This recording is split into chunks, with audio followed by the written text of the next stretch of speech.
بانچیں کھل جاتی تھی. صلوات بر محمد. یہی ہوگا نا, بیٹی کو دیکھ کے کیا بانچیں کھل جاتی تھیں, یا یوں کہ خوش ہو جاتے تھے. وَأَخَذَ بِيَدِهَا, ہاتھ پکڑتے تھے. وَقَبَّلَهَا, اور اس کو چومتے تھے. یہ کس کی بات کر رہے ہیں آپ؟ دیکھیے, آج کے زمانے میں دو طرح کے لوگ ہیں, یا دنیاوی یا دینی, یا دنیاوی یا دینی. دنیاوی عہدے میں سب سے بڑا عہدہ ہندوستان کا وہ ہے صدارت کا. دینی عہدے میں مرجعیت. ٹھیک, آپ گئے صدارتی محل, پریزیڈنٹ صاحب آپ کے لیے کھڑے ہو گئے, یہی بہت ہو جائے گا, ہے نا. ارے رئیس بھائی, پریزیڈنٹ کھڑا ہو جاتا ہے, اتنے میں ہنگامہ ہو جائے گا. نہیں, 10 قدم آگے بڑھ گئے استقبال میں. کیوں ڈاکٹر صاحب؟ اور ہنگامہ. اس کے آگے تو نہیں ہوگا نا, اس کے آگے. لیکن اگر اتنا بھی ہو جائے تو ہر خبر, ہر چینل, ہر اخبار فوٹو چھپ رہی ہے, اپنے جو ہے ڈرائنگ روم میں بڑی سے لگائے. یہ دنیاوی ہے, کیا حیثیت ہے. اب آئیے دینی میں. نجف چلے گئے, ایران چلے گئے, تو بہت سے لوگ جاتے ہیں, ملتے ہیں. لیکن صاحب زید گئے تو رہبر معظم کھڑے ہو گئے, ان کے لیے 10 قدم آگے بڑھے, ہاتھ پکڑ کے لا کے. اچھا بات یہ نہیں ہے کہ کھڑے ہوئے آگے بڑھے, مین جملہ جو ہے نا, وَأَجْلَسَهَا فِي مَجْلِسِهِ. ایک یہ کہ بھائی آپ آئے ہم کھڑے ہو گئے نا, ایک یہ کہ آپ آئے ہم ہٹ گئے, ہماری جگہ آپ بیٹھیے. اس کی بات اور ہے. پیغمبر صرف کھڑے نہیں ہوتے تھے. ابھی اگر کسی کے لیے رہبر کھڑے ہو جائیں, بتائیے آپ, ممکن ہے کہ رہبر ہٹ جائیں, کسی کو اپنی جگہ بٹھا دے, چاہے جتنا جو ہے وہ چاہنے والا ہو, چاہے جتنا بڑا عالم ہو, چاہے جتنا بڑا آیت اللہ. یہ ممکن ہے؟ نہیں ممکن ہے نا. لیکن پیغمبر کیا کرتے تھے؟ خالی کھڑے نہیں ہوتے تھے. سبحان اللہ, سبحان اللہ, سبحان اللہ. کیا ہے صدیق کہتا ہے, خالی کھڑے نہیں ہوتے تھے, بڑھتے تھے. اخذ بیدہا, ہاتھ پکڑتے تھے. وقبلہا, چومتے تھے, لے کے آتے تھے. اچھا بیٹھو نا. وَأَجْلَسَهَا فِي مَجْلِسِهِ, اپنی جگہ بٹھلاتے تھے. یہ معمولی چیز ہے. یہ کون کر رہا ہے؟ یہ کون کر رہا ہے؟ جس کے صدقے میں کائنات خلق ہوئی, جس کے صدقے میں دنیا خلق ہوئی, جس کے لیے اللہ کہتا آپ نہ ہوتے تو میں کائنات میں کچھ پیدا ہی نہ کرتا. یہ کر رہا ہے فاطمہ زہرا کے لیے. اور بات یہ نہیں کہ صرف اتنا کیا. دوسری حدیث نہیں, بس وقت ختم ہو گیا, 5 منٹ. فاطمہ تو ام ابیہا, یہ معمولی روایت نہیں ہے. فاطمہ تو ام ابی, یہ کون سی ترکیب ہے؟ دنیا میں کوئی بیٹی اپنے باپ کی ماں ہو سکتی ہے؟ یہ ممکن ہے؟ رسول اللہ نے فرمایا فاطمہ تو ام ابیہا, فاطمہ اپنے باپ کی ماں ہے. کیا مطلب ہوا اس کا؟ تقریباً جو میں نے پڑھا 11-12 وجوہات بزرگوں نے لکھی ہے کہ پیغمبر نے کیوں کہا فاطمہ تو ام ابیہا. لیکن اس میں سے ایک جو سب کی سمجھ میں آسانی سے ہو جائے گی, مفہوم وہاں سے لے کے پھر اس کو بڑھا کے, اور مثال میں نے یہ خدمت انجام دینے کی کوشش کی ہے. جتنے رشتے ہیں ان کی 2 قسمیں ہیں, زنانہ اور مردانہ.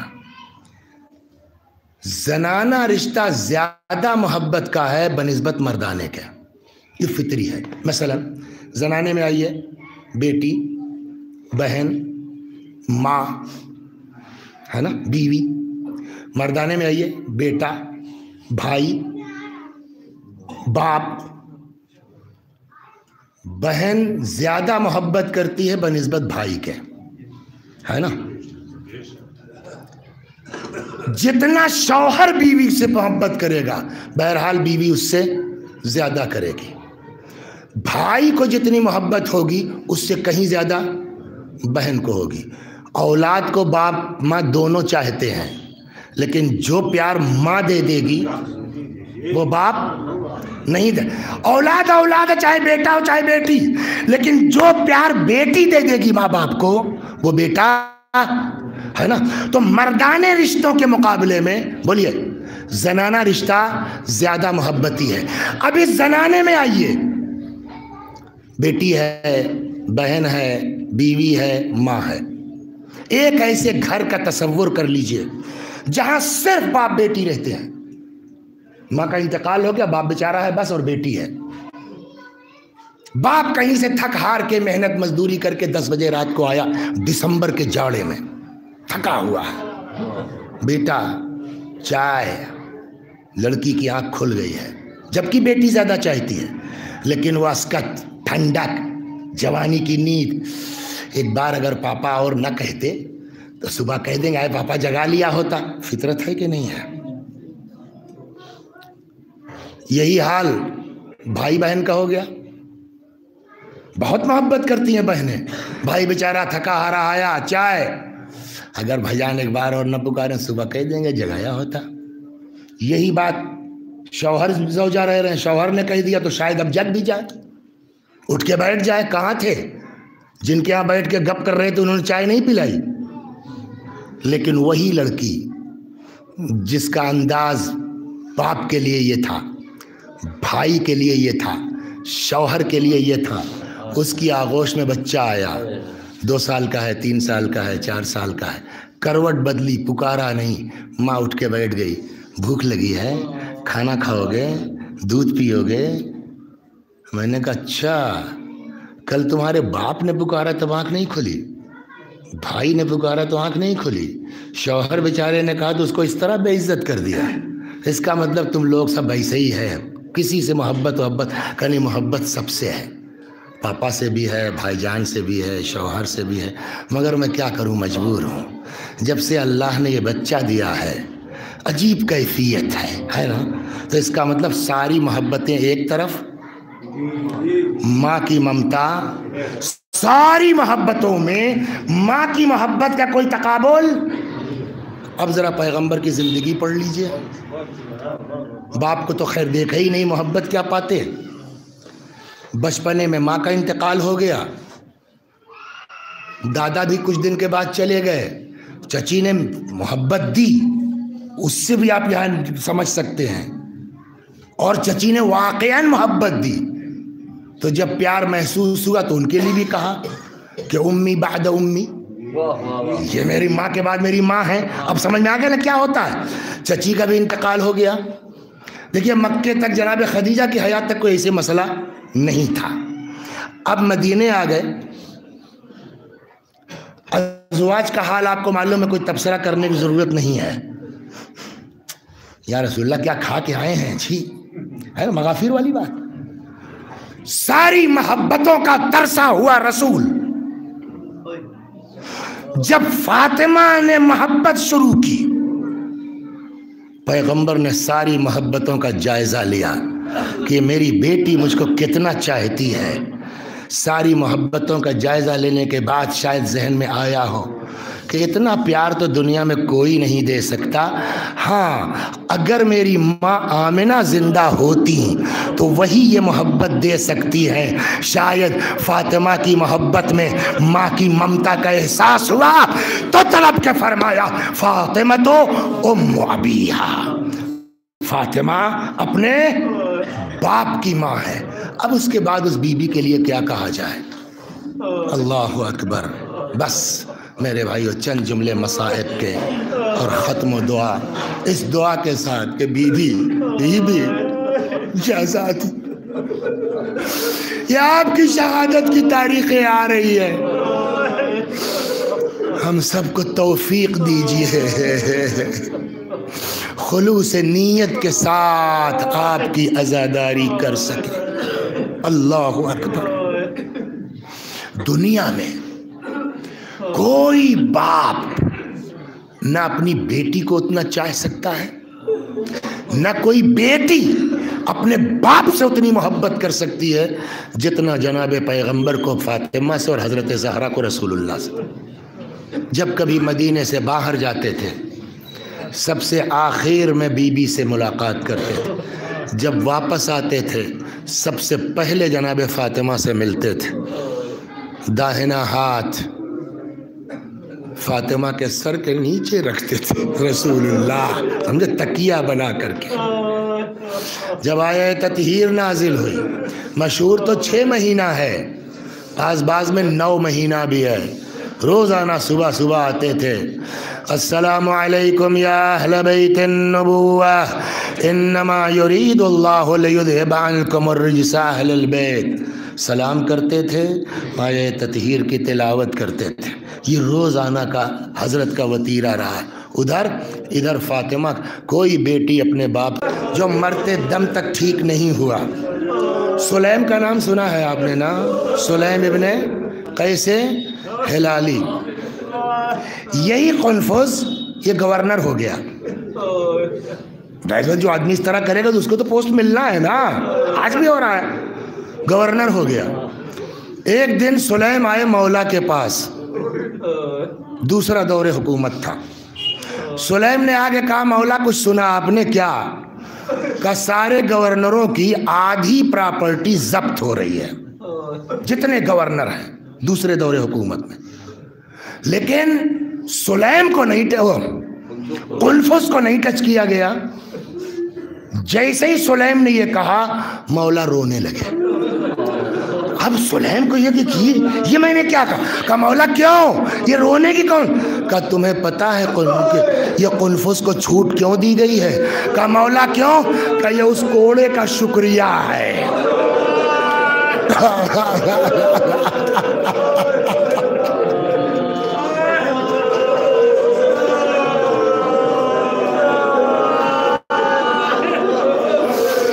بس آخری روایت اور تباہ. ایک روایت میں ہے کہ جیسے ہی آ کے مولا کے سامنے سینہ سپر ہو گئی. خدا کی قسم پڑھنے کے لائق نہیں ہے، واللہ پڑھنے کے لائق نہیں ہے. مگر ان بچوں کو کیسے پتا چلے گا کہ نبی کی بیٹی کے ساتھ کیا ہوا ہے؟ جیسے ہی بی بی آئی امیر کے سامنے کھڑی ہو گئی. ایک شخص نے تلوار نکال لی. تلوار کے دستے سے سیدو سن رہے ہو، تلوار کے دستے سے فاطمہ کے شکم مبارک پر اتنی زور کی ضرب لگائی، بی بی کی چیخ نکل پڑی، یا فزت خذینی لقد سقطت ما فی عشاء. فزہ مجھے سہارا دے دو، میرا بچہ مر گیا. اتنے میں مولا نے فرمایا یا فزت ادرکی مولاتکی. ارے فزہ دوڑو اپنی بی بی کی خبر.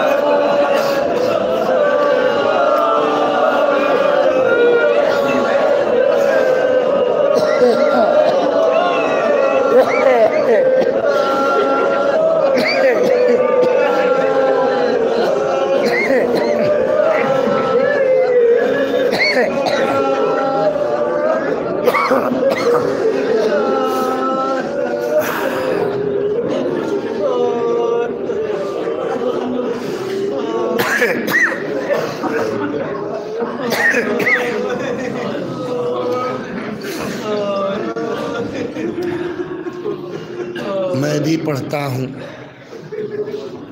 میرے ساتھ آپ بھی دہرائیے. مرحوم کے ایصال ثواب کی نیت سے. اللہم صلی علی محمد وآل محمد. اللہم صلی علی محمد وآل محمد. اللهم صل على محمد وآل محمد. أعوذ بالله من الشيطان الرجيم.